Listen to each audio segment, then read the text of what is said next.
When a couple's sex life is not going well, usually what they resort to doing is blaming each other. One of the partners blames the other one, and the other one withdraws. And this happens over and over, and slowly, it begins deteriorating the relationship.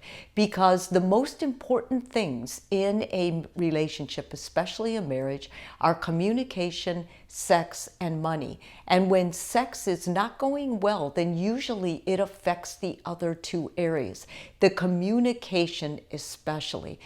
Pretty soon the couple isn't able to talk without fighting. They're not able to be loving. They're not able to appreciate the things they used to appreciate about each other.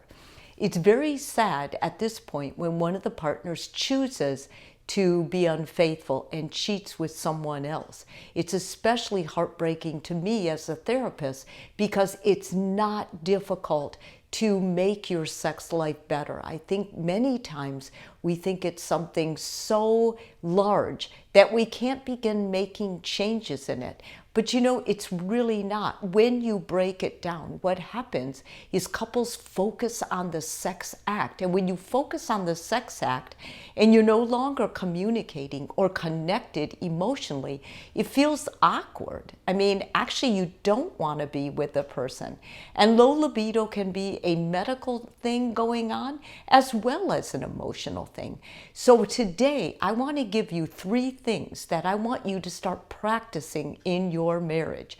The reason I want you to practice them is because even if sex is going well, these 3 things are so important. It will keep you on track so that you can always be emotionally and physically close.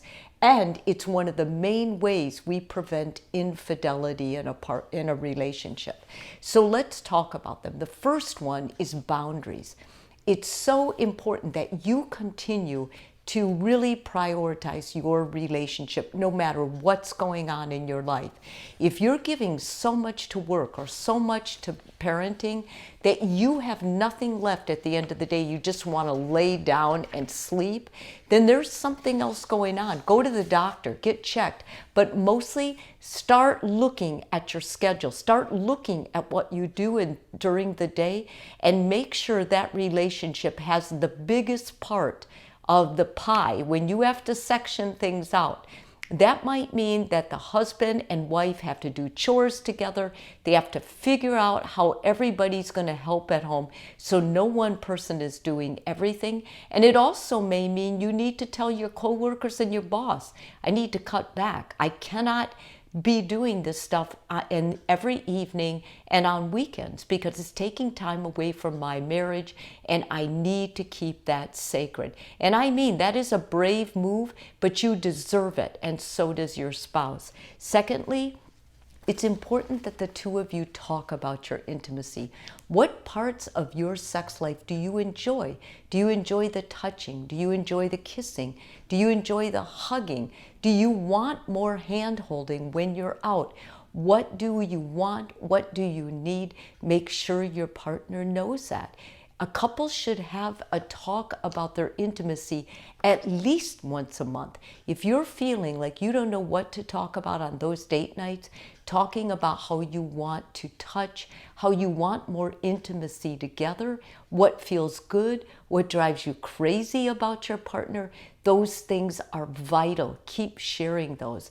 And lastly, start being more generous. Be generous with your serving each other. Be generous with your compliments. Be generous with your finances with each other. Be generous with your protection of each other, your support, and mostly be generous with keeping your relationship sacred. And by that, I mean reinforcing those boundaries. Don't put yourself in a position that's going to possibly violate a boundary or a vow you made to your partner. At the end of the day, the number 1 person that's most important that you keep your promises is the one who shares your bed. And that's why I'm really suggesting that the 2 of you talk about this video today. Get back on track. When you do this every day, you're going to see a big improvement, not only in your sex life, which you will, but in your marriage, in the way you communicate, and your children are going to behave better too, because the 2 of you are going to be happier together. If this video is helpful to you, please subscribe. And if you're already a subscriber, thank you so much.